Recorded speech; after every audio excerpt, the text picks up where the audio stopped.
Come nasce Carmela? Siamo nel 1975.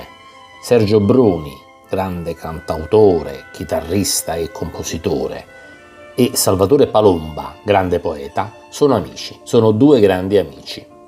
Sergio Bruni legge un articolo sul quotidiano Il Mattino di Napoli che lo infastidisce. Un personaggio di spicco della cultura napoletana, Raffaello Causa, sostiene che la canzone napoletana classica è morta. Sergio Bruni la prende come sfida personale. Prende una delle più belle poesie del suo amico Palomba e ne compone la musica. Carmela, dunque, è anche il frutto di una sfida. Occorre ribadire che la canzone classica napoletana non è morta.